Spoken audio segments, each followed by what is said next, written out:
Pour commencer, un scandale planétaire qui aurait pu se prolonger sans le courage d'une équipe de médecins lausannois, c'est celui du Prolia, un médicament de dernière génération très efficace contre l'ostéoporose. Mais comme souvent avec les médicaments très efficaces, il a des effets secondaires, des effets très graves dont le fabricant préférerait que l'on ne parle pas. Nous, on pense au contraire qu'il faut en parler. Une enquête signée Christophe Ingard.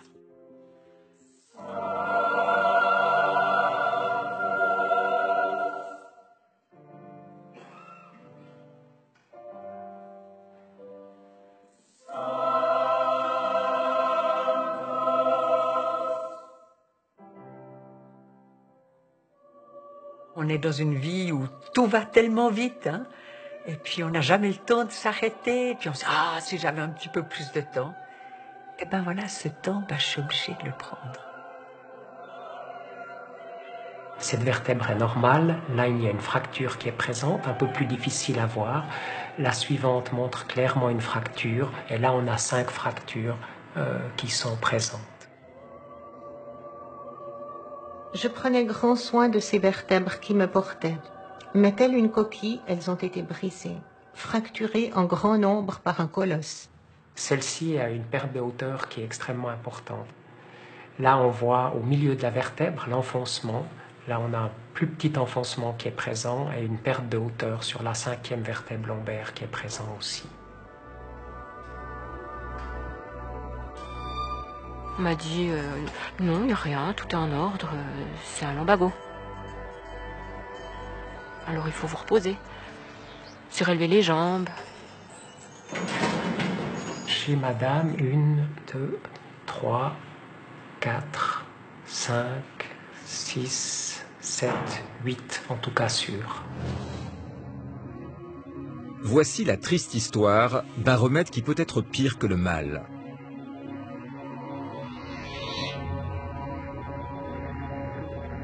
La solidité de nos os résulte d'un subtil équilibre entre ces cellules qui régénèrent l'os, les ostéoblastes, et ces cellules qui le digèrent, les ostéoclastes.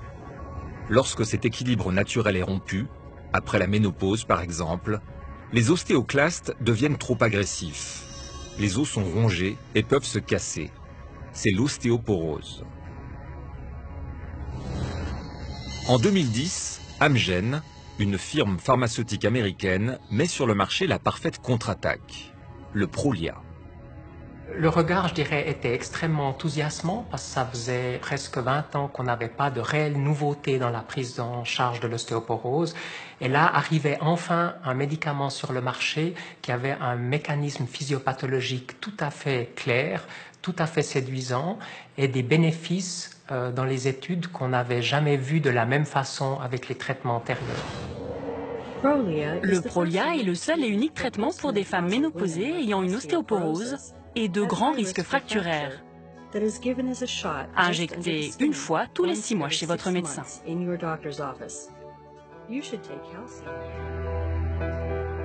Mais l'euphorie ne durera pas. Depuis 2 ans, les drames se multiplient en Suisse. Pierrette, par exemple. Tous les matins, c'est pareil. Il lui faut de puissants antidouleurs pour tenir le coup. À 58 ans, sa colonne est brisée. Où est-ce qu'on va là? Alors on va aller promener. Et puis, ben voilà, je prends mon petit coussin. Je prends mon petit sac à main. C'est mon sac à main parce que je peux rien porter sur le dos. Et puis ça, c'était à bon. Et maintenant, c'est les bâtons depuis quelques semaines.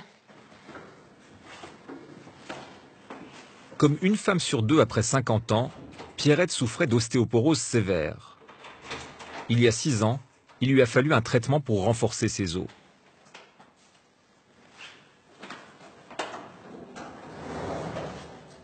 C'est là qu'on m'a proposé le Prolia, qui venait d'arriver en Suisse. C'était donc début 2011. Et là, j'ai eu ma première injection. Et j'ai pris ça. Et puis, à un moment donné, le médecin a décidé qu'il était temps d'arrêter parce que j'étais censée être guérie. Alors, j'ai arrêté. J'ai eu la dernière injection en fin 2014. Donc l'effet de l'injection durait jusqu'en été 2015. Et là, ça a commencé à mal se passer. J'ai commencé à avoir des choses très bizarres. Par exemple, l'une d'entre elles, c'est que mes mains gonflaient et j'avais très très mal. Et j'avais des parties comme ça, les membres qui commençaient à me faire de plus en plus mal. Et tout d'un coup, un matin, je n'arrivais plus à me lever seule du lit. C'était tout simplement impossible. J'arrivais à m'asseoir encore sur le bord du lit, mais ensuite j'avais besoin qu'on m'aide à me redresser et puis qu'on me tracte le dos pour pouvoir remettre la colonne dans l'alignement pour que je puisse avancer. Les douleurs vont devenir de plus en plus handicapantes. Mais au début, personne n'imagine que le diagnostic sera dramatique.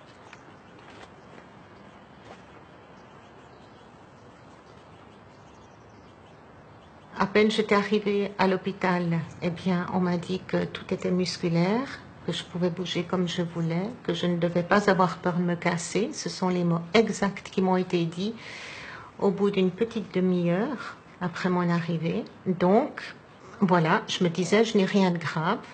Et aujourd'hui, on sait que vous avez combien de vertèbres? 11. 11 vertèbres cassées. 11 fractures de vertèbres. Et comment on vit avec 11 fractures aux vertèbres? Alors, c'est énorme. C'est énorme, ça veut dire que c'est beaucoup de douleur. Parce qu'il faut savoir que tous les nerfs du corps passent par les vertèbres et vont jusqu'aux extrémités. Et donc, en fait, mon corps est douloureux partout. Voilà, j'ai mal en permanence, 24 heures sur 24, partout. Pierrette n'est pas la seule. En Suisse, déjà près de 100 cas similaires. À chaque fois, le même scénario. De multiples fractures vertébrales, 6 à 12 mois, donc très rapidement après l'arrêt du Prolia. On mentionnait au début qu'on avait enfin un médicament avec un mécanisme d'action nouveau, ce qu'on appelle nous un anticorps monoclonal qui est capable d'aller modifier le fonctionnement non pas seulement des ostéoclastes qui sont les cellules qui détruisent l'os, mais aussi de toute la chaîne des précurseurs des ostéoclastes, donc les pré-ostéoclastes, les pré-pré-ostéoclastes, les pré-pré-pré-ostéoclastes et ainsi de suite. Et toutes ces cellules sont complètement endormies.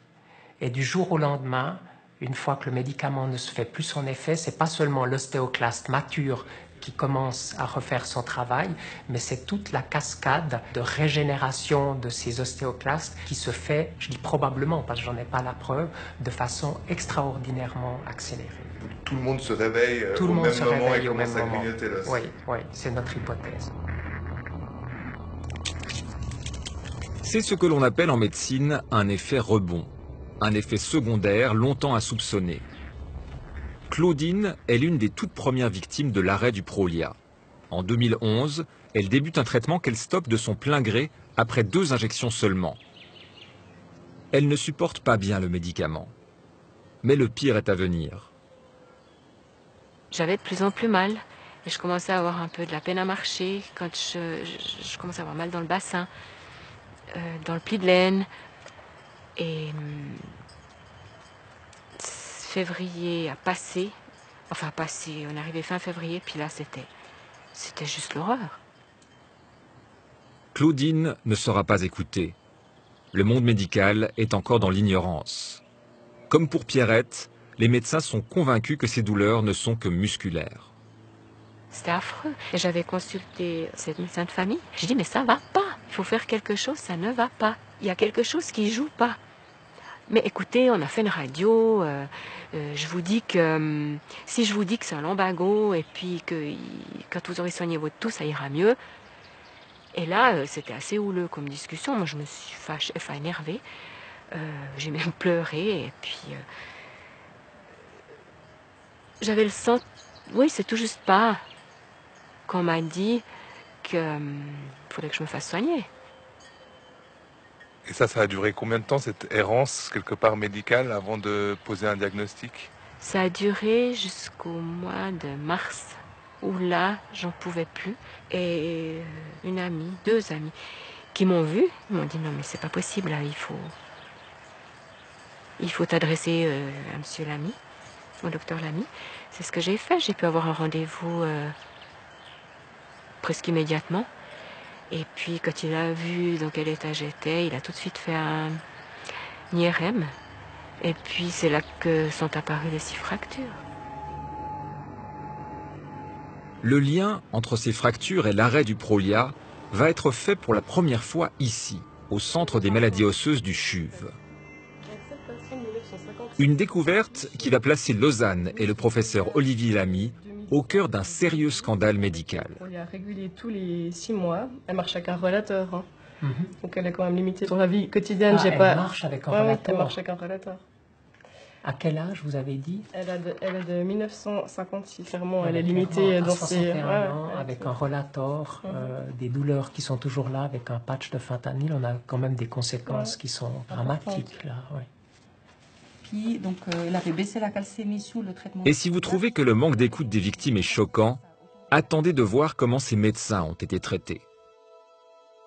C'est à partir de l'été 2015 qu'on a commencé à suspecter cet effet secondaire dramatique, c'est-à-dire que les 2 ou 3 premières patientes, le diagnostic, tout à fait honnêtement, on l'a manqué. On a pris ça pour les conséquences d'une ostéoporose sévère. Et c'est quand on est arrivé, je pense, à la 3e patiente, qu'on s'est dit, mais là, il y a quelque chose d'anormal qui se passe. On n'était pas sûr à 100%.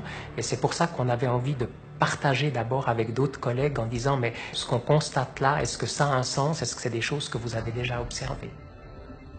C'est un devoir pour les médecins de signaler les effets secondaires d'un médicament. On nomme cela la pharmacovigilance. Mais là, rien ne se passe comme prévu. La première alerte, on l'a fait dans un congrès américain. C'est une de mes collaboratrices qui a présenté ces 3 premières situations. Et là, l'industrie a très mal pris les choses en exigeant une rencontre, en prétextant que les cas que l'on présentait étaient des cas qui étaient très mal documentés, qu'il n'y avait probablement aucun lien, qu'il fallait qu'on suive le cheminement habituel, c'est-à-dire de passer par les autorités sanitaires du pays avant d'alerter la communauté internationale. Donc une entrevue qui pour ma collègue a été très pénible et très mal vécue, avec plutôt de la menace et de la pression et peu d'intérêt, en tout cas en fin de l'été 2015. Vous-même, vous avez vécu aussi des situations similaires? Oui, alors on a vécu des situations similaires. Il y a eu une réunion qui a été organisée avec des représentants américains et européens. Mais c'est vrai qu'en allant à l'entretien, on m'avait annoncé une seule personne, puis je me suis retrouvé face. Maintenant, je me rappelle même plus si c'était 4 ou 5 personnes en face de moi, avec une seule personne qui avait le droit de parler, de poser des questions, et qui notait tout de façon méthodique. Et les autres devaient écouter. J'avais l'impression d'être au tribunal, dans la peau d'un accusé. Mais c'est apparemment la stratégie américaine du fabricant. Vraiment mettre la pression pour, quelque part quoi, masquer le problème? Peut-être masquer ou peut-être nous décourager d'en parler aussi facilement.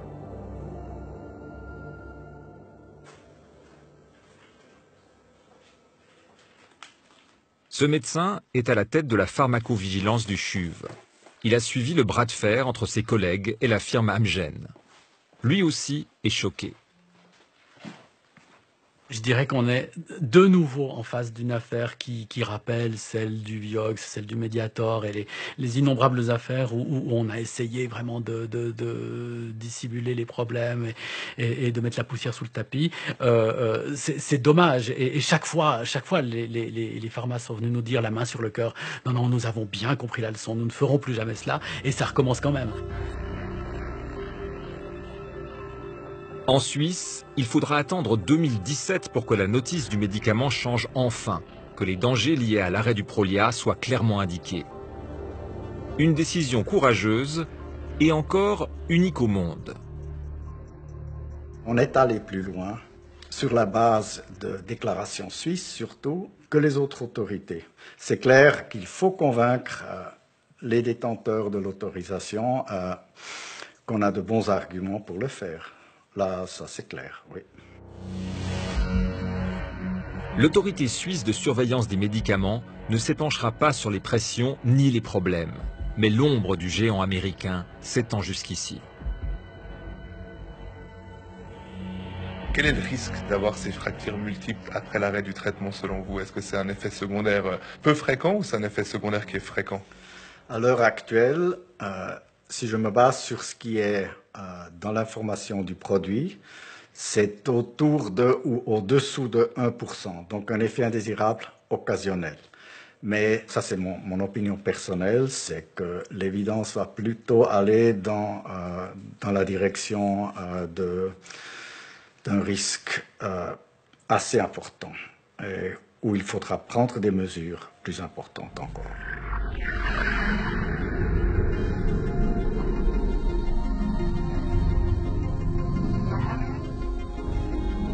Cet effet rebond, il est connu. Il a été observé avec d'autres médicaments. C'est la raison pour laquelle il faut souvent diminuer très progressivement les doses et sur une très longue période. On a vu que le Prolia est très efficace dans les cas d'ostéoporose sévère. Dans cette situation, le bénéfice face au risque d'effet rebond se discute. Mais quand on le donne de manière préventive à des femmes dont le squelette est en parfait état, c'est une toute autre question. Par exemple, aux femmes qui sont traitées pour un cancer. Est-ce qu'en voulant les protéger d'une hypothétique ostéoporose, on ne leur crée pas de toute pièce une maladie supplémentaire? La suite de l'enquête.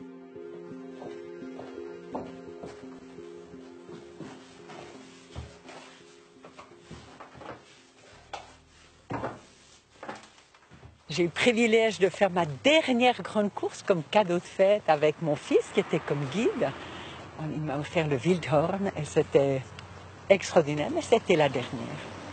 Là, il faut que le dos reste toujours droit quand même. Ah oui, puis je vous regarde, je ne suis pas en train de tourner à droite et à gauche. C'est trop douloureux. Voilà. Mais on prend l'habitude. Les gens doivent se dire, elle marche comme un robot. Mais je marche.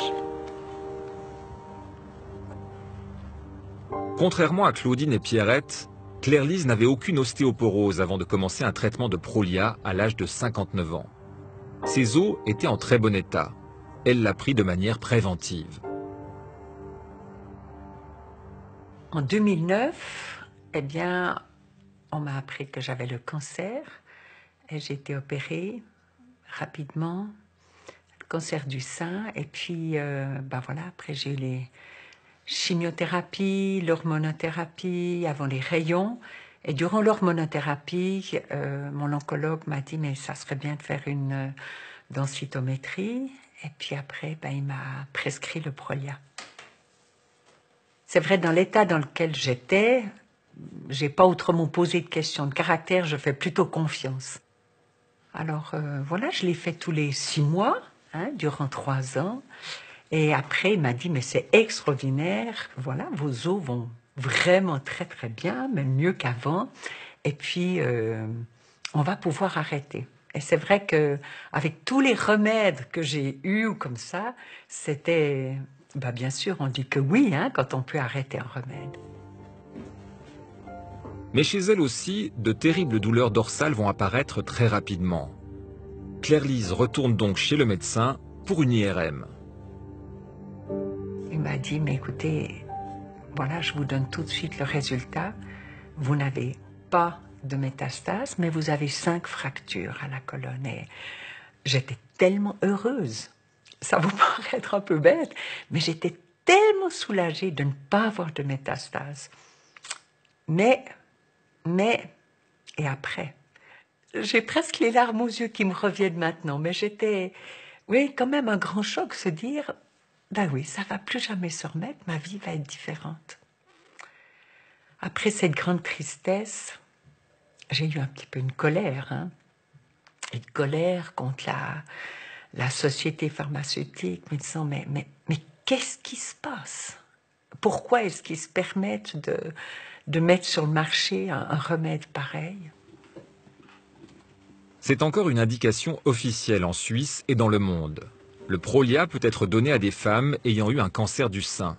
Objectif, éviter la perte osseuse provoquée par certains médicaments anticancéreux. Une indication qui semble abusive au vu des connaissances actuelles. Ces siestes sont devenues pour vous indispensables? Oui, c'est important pour moi parce que mon dos sinon ne tient pas. C'est vrai qu'après une matinée, ça tire tellement dans le dos que je dois absolument me coucher.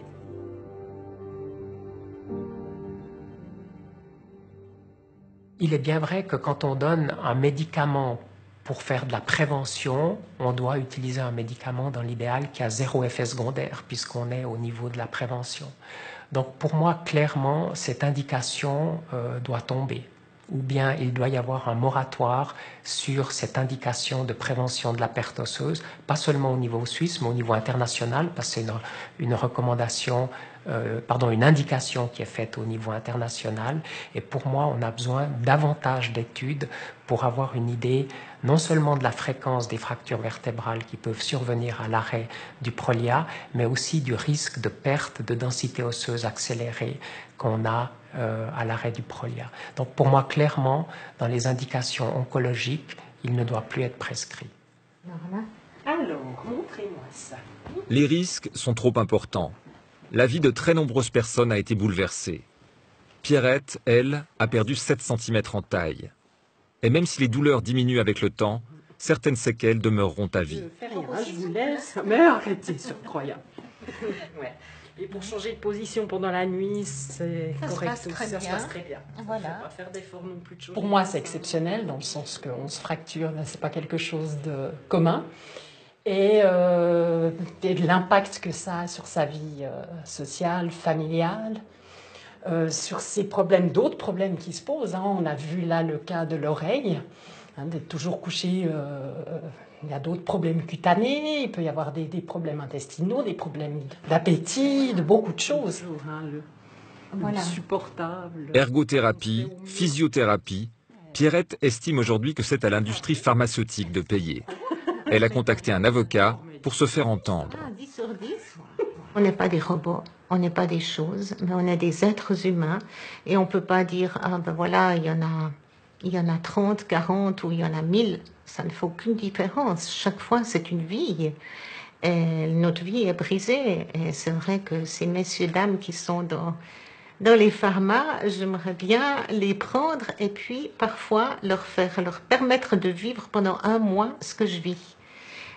Et je suis sûre que ça les ferait un petit peu plus réfléchir. Donc je me disais, c'est bien s'il y a un avocat qui peut peut-être faire quelque chose à ce niveau-là.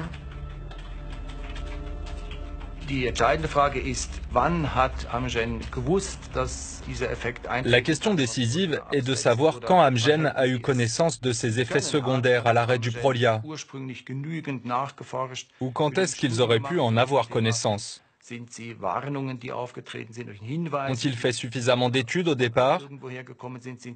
Bref, quand savait-il ou aurait-il pu savoir que Madame Miletto allait avoir un tel problème?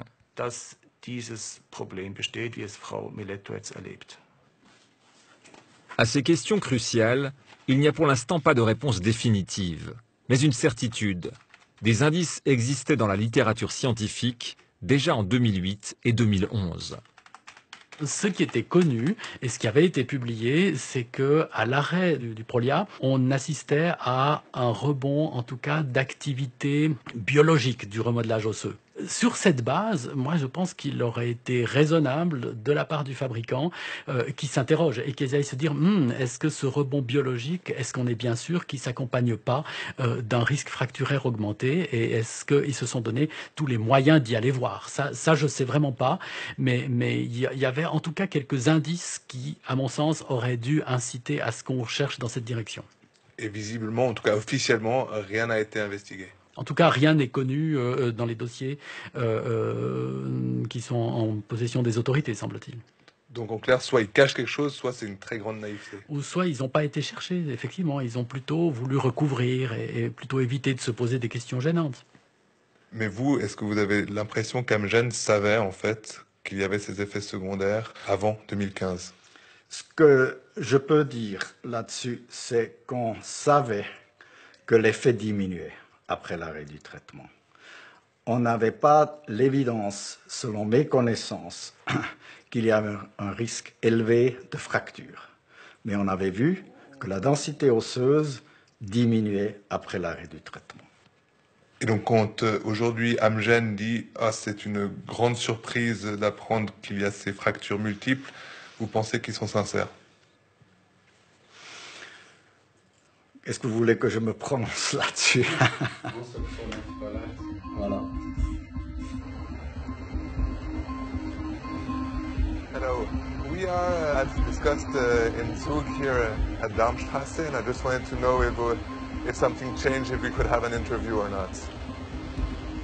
There's no possibility to... Nous avons évidemment mené l'enquête jusqu'au bout, jusqu'au siège suisse et européen d'Amgen à Zug. Mais malgré nos demandes répétées, personne ne viendra à notre rencontre.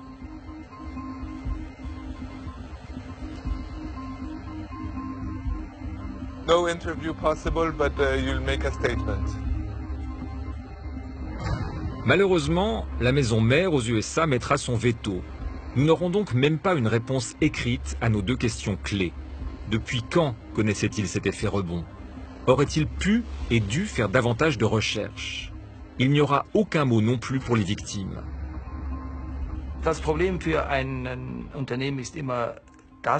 Le problème pour une entreprise, c'est qu'elle ne peut pas trop s'avancer, faire des excuses, car derrière elle, il y a des assurances qui ne voient pas cela d'un bon œil.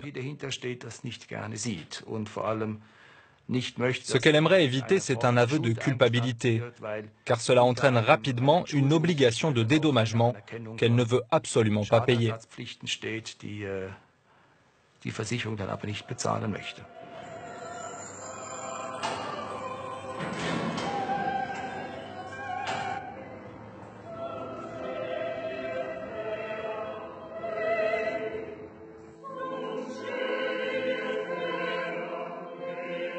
La lutte continue. Elle continue. Mais je ne veux pas rentrer dans le dire comment est-ce que je vais tenir le coup dans 1 mois? Comment est-ce que ça va aller dans 2 mois? Non, je veux vivre l'instant présent. Si en face de vous, vous aviez aujourd'hui maintenant ces gens de l'industrie pharmaceutique, qu'est-ce que vous leur diriez? Écoutez, je crois que je les remercierais de faire toutes ces recherches. Parce que on ne se rend pas compte combien le corps humain est tellement complexe. C'est vrai, je leur remercierais de prendre tout ce temps, mais je leur dirais aussi ma souffrance. Et puis, peut-être juste qu'ils puissent peut-être reconnaître que, oui, l'être humain, c'est difficile. Et puis, voilà, peut-être, est-ce qu'ils auraient pu se rendre compte? Peut-être juste maintenant qu'ils puissent dire, mais, ben oui, on est navré. On va y remédier en parlant autour de nous, et puis dire, mais voilà, c'est un bon remède le Prolia, mais attention à l'arrêt.